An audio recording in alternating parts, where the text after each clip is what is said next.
Ang larawan ay nagpapakita ng isang kalansay na nakaupo sa isang sementeryo na tila nakikilahok sa isang fiesta ng mga patay. Ang kalansay ay may nakangiting mukha na nagpapahiwatig ng isang masayang okasyon.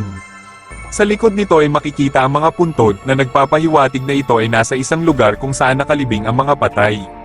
Sa itaas ng larawan, may mga nakasulat na salita na nagsasabing, "Fiesta ng mga patay, pati patay may fiesta." Tapos maki-fiesta ka rin, bakit patay ka na ba? Ang larawan ay isang nakakatawang representasyon ng tradisyon ng mga Pilipino na pagdiriwang ng araw ng mga patay.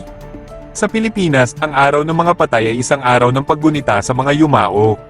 Ang mga tao ay nagpupunta sa mga sementeryo upang mag-alok ng mga bulaklak at kandila sa mga puntod ng kanilang mga mahal sa buhay. Mayroon ding mga pagkain at inumin na inihahanda para sa mga patay. Ang mga salita sa larawan ay nagpapahiwatig ng isang nakakatawang pananaw sa tradisyon. Ito ay nagsasabi na kahit na ang mga patay ay mayroon ding fiesta. Ang kalansay na nakangiti ay tila nagsasabi na masaya siya na nakasama sa pagdiriwang. Ang mga salita ay nagpapahiwatig din ng isang katanungan kung bakit patay na ang kalansay. Ang larawan ay isang magandang halimbawa ng paggamit ng katatawanan upang mailabas ang isang seryosong paksa. Ang araw ng mga patay ay isang araw ng pagdadalamhati, ngunit ito rin ay isang araw ng pagdiriwang at paggunita sa mga yumao. Ang larawan ay nagpapaalala sa atin na kahit na sa kamatayan, mayroon pa ring pag-asa at pagdiriwang. Ang larawan ay maaari ring magbigay ng inspirasyon sa atin na pahalagahan ang ating buhay at ang mga taong mahal natin. Ang kamatayan ay isang katotohanan na hindi natin maiiwasan, ngunit dapat nating tandaan na ang buhay ay isang regalo. Dapat nating pahalagahan ang bawat sandali at gawin ang lahat ng ating makakaya upang mabuhay ng isang makabuluhang buhay. Ang larawan ay isang magandang halimbawa ng paggamit ng sining upang mailabas ang mga emosyon at mga ideya. Ito ay nagbibigay ng isang nakakatawang pananaw sa isang seryosong paksa at nagpapaalala sa atin na kahit nasa kamatayan, mayroon pa ring pag-asa at pagdiriwang.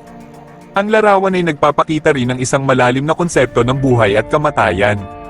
Ang kalansay ay isang simbolo ng kamatayan, ngunit ito ay nakaupo sa isang sementeryo na isang lugar kung saan nakalibing ang mga patay.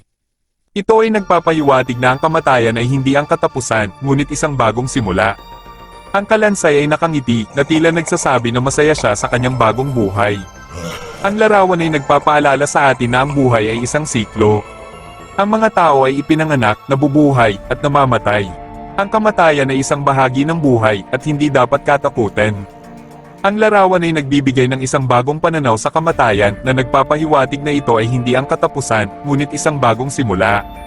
Ang larawan ay isang magandang halimbawa ng paggamit ng sining upang mailabas ang mga komplikadong konsepto ng buhay at kamatayan. Ito ay nagpapaalala sa atin na ang buhay ay isang siklo at ang kamatayan ay isang bahagi ng buhay. Dapat nating pahalagahan ang bawat sandali at gawin ang lahat ng ating makakaya upang mabuhay ng isang makabuluhang buhay.